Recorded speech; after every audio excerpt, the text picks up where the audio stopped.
যদি এই মহিলা মাদ্রাসায় যদি ভর্তি করতে পারেন, আপনার সন্তান সব থেকে দামি সন্তান হয়ে যাবে। আপনার সন্তানকে নিয়ে কেউ খারাপ কোনো মন্তব্য করতে পারবে না।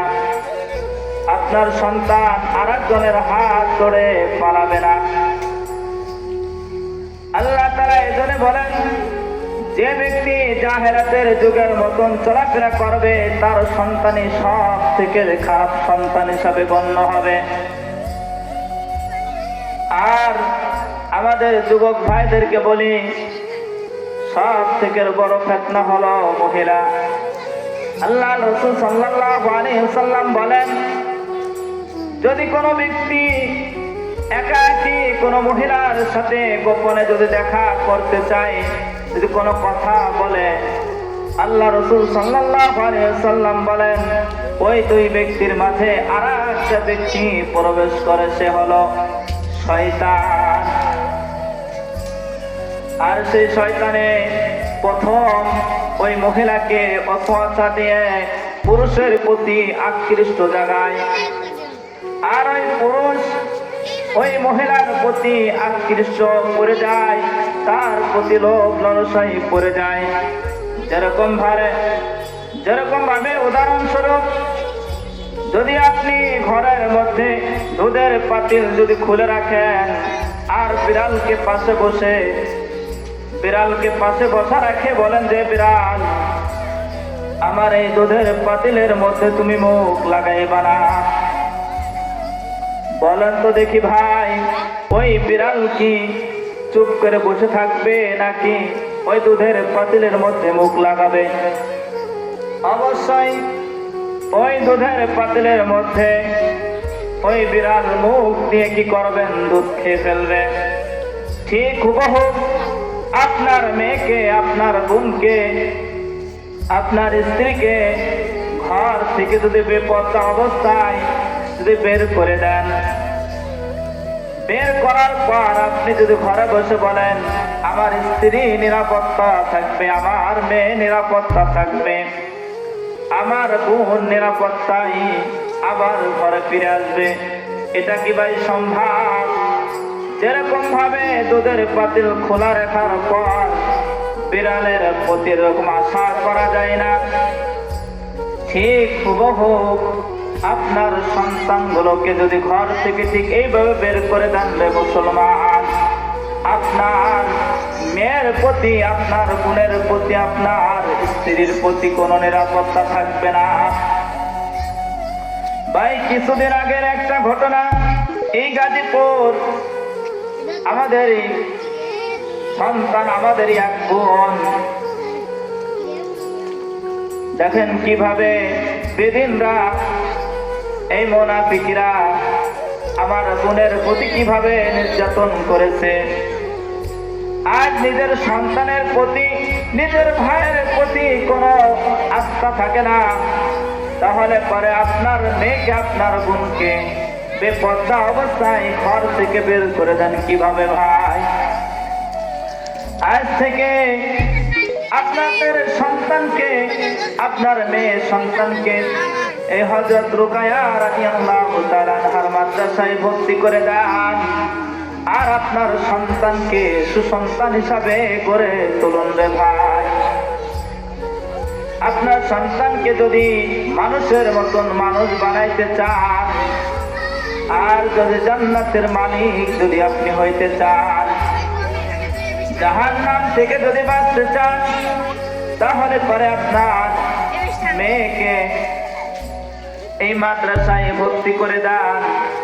আর আপনার সন্তান যখন কোরআন পড়বে, হাদিস পড়বে, আর পর্দা অবস্থায় যখন ঘর থেকে বের হবে, দুষ্ট ছেলেগুলো আপনার মেয়ের প্রতি, আপনার বোনের প্রতি আর কি করবে না? খারাপ ধারণা করবে না, আর তার সাথে খারাপ কোনো কাজের প্রতি লিপ্ত হবে না। আজ আমাদের সন্তানগুলোকে এই রাস্তায় দেয় না বিধায় আজ আমাদের সন্তানগুলোর প্রতি আজ আমাদের এক ধরনের যুবক ভাইরা তাদেরকে দেখে তাদের প্রতি খারাপ মন্তব্য করে, তাদের চেহারার প্রতি দেখে তাদের লোভ লালসা এসে যায়। আল্লাহ তাআলা যেন আমাদের প্রত্যেকটা মানুষের প্রতি দ্বীনের প্রতি যেন সঠিক দিন যদি বোঝার তৌফিক দান করতো যদি, তাহলে পরে আমাদের মা বোনরা নিরাপত্তা হয়ে যাইত। আজ আমাদের প্রতিদিনের প্রতি কোনো মহাব্বত না থাকার কারণে আজ আমাদের সন্তানগুলো বেপরোয়া হয়ে গেছে। আজ আমাদের সন্তানগুলো ঘর থেকে বের হয়, তাদের মনে হয় যে শরীরের মধ্যে কোনো কি নাই, কোনো কাপড় নেই। যেরকম জাহেলাতের যুগে মা বোনরা যখন ঘর থেকে বের হইতো, যেরকম ভাবে তাদের শরীরের মধ্যে কাপড় থাকা অবস্থাও বোঝা যেত তাদের শরীরে কোনো কাপড় নেই। ঠিক হুবহু আমাদের এই শেখ জামানার মা বোনরা যখন ঘর থেকে বের হয়, হুবহু তাদের শরীরের মধ্যে কাপড় থাকা অবস্থাও বোঝা যায় যে তাদের শরীরে কোনো কাপড় নেই। যখন ঘর থেকে বের হয় তাদের সাজ সব সৌন্দর্য বেড়ে যায়, মনে হইতেছে যে তাদের চেহারা খানাকে তাদের অন্য এক স্বামীকে দেখানোর জন্য ঘর থেকে বের হয়েছে। ঘরের মধ্যে যে স্বামী এত কষ্ট করে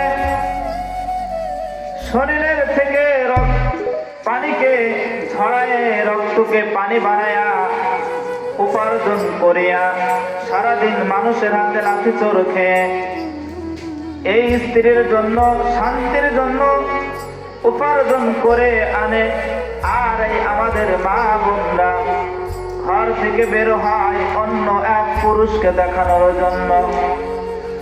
ঠিক হুবহু আমাদের মধ্যে দিনের প্রতি কোনো বুঝ না থাকার কারণে, পর্দা যে কি জিনিস এটা আমাদের মধ্যে না থাকার কারণে আজ আমাদের মা বোনরা ঘর থেকে ঠিক এইভাবে বের হয়।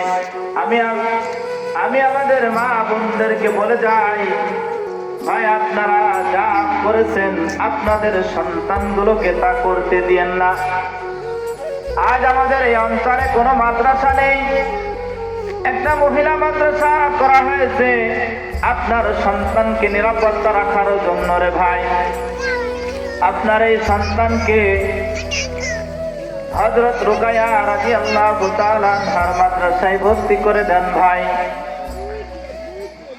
আমরা আপনার সন্তানকে সঠিক দিন আপনার সন্তান এখান থেকে পেয়ে যাবে।